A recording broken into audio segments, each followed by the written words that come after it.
ભક્તિ સુરી સ્વામી માસ્ટરના ચરણોમાં કોટી કોટી વંદના. પરમ પૂજ્ય આચાર્ય તુલસીલ રત્ન સુરી સ્વામી માસ્ટરના ચરણોમાં કોટી કોટી વંદના. સાધુ ભગવંતોના ચરણોમાં કોટી કોટી વંદના.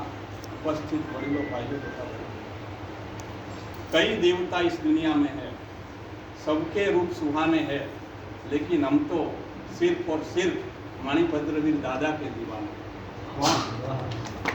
धीमे धीमे बुद्धि पामी तू वृद्ध था, का पछी सर्वस्व त्यागी तू बुद्ध था। स्नान हो घरमा के पछी होय गंगामा, शरत मात्र एटली के तू भीतरथी शुद्ध।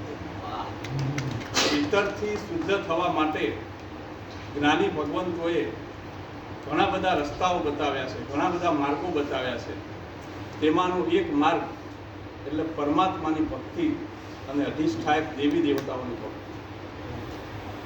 શરૂઆત પરમ પૂજ્ય પન્યાસ પ્રવર્ત કુલ દર્શન વિજયજી મહાસાહેબનું એક નાનકડું દ્રષ્ટાંતથી કરીશ. એક ગાય હોય છે અને પોતાના ઝુંડથી અલગ પડી જાય છે અને જંગલ તરફ પડી જાય છે. સિંહની નજર ગાય તરફ પડે છે. સિંહ શિકાર કરવા માટે ગાયની પાછળ દોડે છે. ગાય આગળ, સિંહ પાછળ. એક નદી આવે છે, ગાય નદીમાં કૂદી પડે છે. આગળ જતાં જતાં ગાય નદીની અંદર કિચડ હોય છે અને એમાં ફસાઈ જાય છે. પાછળ સિંહ આવતો હોય છે. સિંહના સ્વરૂપમાં સાક્ષાત મોતના દર્શન થાય છે ગાયને. સિંહ 300 મીટર દૂર હોય છે, ધીમે ધીમે 200 મીટર દૂર, 100 મીટર દૂર, અને સિંહ પણ એ કિચડની અંદર ફસાઈ જાય છે. સિંહ બહુ ટ્રાય કરે છે પણ કિચડથી બહાર નીકળી શકતો નથી. ગાય જુએ છે કે હવે આ સિંહ નીકળી શકશે નહીં, એટલે ગાય નિશ્ચિંત થઈ જાય છે. ગાય સિંહને પૂછે છે, કેમ છે દોસ્ત, મજામાં ને? સિંહ એકદમ ગુસ્સામાં હોય છે. સિંહ કહે છે, મારાથી તો તું બચી ગઈ, પણ આ કિચડથી તને કોણ બચાવશે? ગાય સિંહને પૂછે છે કે તારો કોઈ માલિક ખરો? સિંહ કે ના, મારો કોઈ માલિક ના હોય, હું પોતે જંગલનો રાજા છું.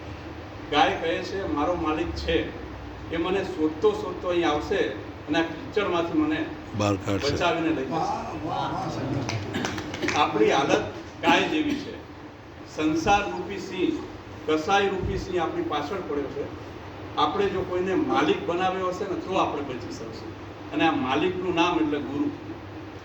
ગુરુ પાણી જેવા હોય છે. આ દુનિયાની અંદર કોઈ પણ વસ્તુ પાણી વગર બનતી નથી. રોટલી પણ પાણી વગર બનતી નથી અને 50 માળનું બિલ્ડિંગ પણ પાણી વગર બનતું નથી. પણ એકવાર વસ્તુ બન્યા પછી પાણી પોતાની હાજરી ક્યાંય પુરાવતું નથી. બસ ગુરુ પણ આવા જ હોય છે. જેમને મોટા હોવાનો આનંદ ના હોય પણ બીજાને મોટા કરવાનો આનંદ હોય તેનું નામ ये चले धरा पर धरती के मेले आंचल को धोना है, जो सूख गए उन आंखों के आंसू को जीवन देना है, परहित चिंतन की धारा से निर्माण करवते लेता है, कहते हैं दुनिया में गुरु ईश्वर से ऊंचा होता है, कहते हैं दुनिया में गुरु ईश्वर से ऊंचा होता है. સંઘનું આજે પરમ સદભાગ્ય એ છે કે આપણા જિનાલયની અંદર મણિભદ્રવીર દાદા બિરાજમાન છે અને એના માટે આપણે આજે પણ પરમ પૂજ્ય ઘણી વરે રત્નભાનુ વિજયજી મહાસાહેબને યાદ કરીએ છીએ. તેવી રીતે આજે ઉપાશ્રયમાં મણિભદ્રવીર દાદા બિરાજમાન થયા છે અને એના માટે આપણે પરમ પૂજ્ય આચાર્ય ભગવાન શીલ રત્ન સુરી સ્વામી મહાસાહેબને યાદ રાખીએ. સાહેબજીનો ચાતુર્માસ પ્રવેશ થયો અને પ્રવેશ પછી તરત જ આ દાદા અહીં સ્થાપિત થયા, બિરાજમાન થયા. અને દાદાની એટલી કૃપા કે આપણું ચાતુર્માસ એક ઐતિહાસિક ચાતુર્માસ, એક યાદગાર ચાતુર્માસ, એક અવિસ્મરણીય ચાતુર્માસ બનીને રહી ગયું. ચાતુર્માસ પૂર્ણ થયું અને વિહારના દિવસે ગુરુદેવે આ દાદાને ઉત્થાપન કર્યું અને ત્યારે સંઘના ટ્રસ્ટી સુજલભાઈએ ગુરુદેવને વિનંતી કરી કે ગુરુદેવ દાદાને અહીંયા જ મૂકીને જાઓ, અહીંયા જ રાખીને જાઓ, કારણ કે આ દાદા સાથે સંઘની લાગણી જોડાયેલી છે. અને વિનંતીની અંદર રાજુલબેન પણ જોડાયા. હું પણ એ ઘટનાનો સાક્ષી. ગુરુદેવે ત્યારે એક પણ ક્ષણનો, એક પણ મિનિટનો વિચાર કર્યા વગર તરત જ હા પાડી દીધી. ગુરુદેવની એ ઉદારતાને નતમસ્તક વંદન કરવા છે. ઉદારતા માટે એકવાર આપણે તાળીઓથી ગુરુદેવની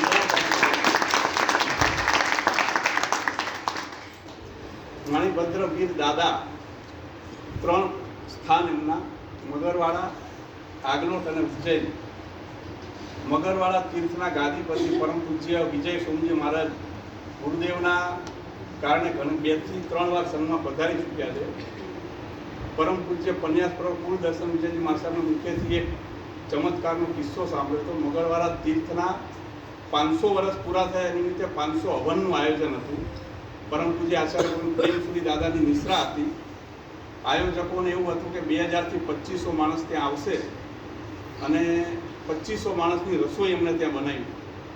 અને દાદાનો એટલો પ્રભાવ કે 10,000 માણસો આવ્યા. ત્યાંના આયોજકો એકદમ ચિંતામાં આવી ગયા કે 2500 માણસોની રસોઈ છે, હવે 10,000 માણસ કઈ રીતે જમશે. બધા પ્રેમસુરી દાદાને વિનંતી કરી. દાદા પ્રેમસુરી દાદાએ માણિકભદ્ર દાદાના જાપ શરૂ કર્યા અને રસોઈની અંદર વાસ્કેપ વગેરે કર્યું. અને દાદાનો ચમત્કાર એટલો કે 2500 માણસની રસોઈમાં 10,000 માણસો જમ્યા, છતાં પણ રસોઈ વધી, તૂટી નહીં. આ દાદાનો એટલો ચમત્કાર. हरे भरे पेड़ के ऊपर कभी सूखी डाली नहीं होती, मुस्कुराते हुए होठों के बीच में कभी गाली नहीं होती। छूट जाता है माणिकभद्र दादा के चरणों में, उनके जीवन की झोली कभी खाली नहीं।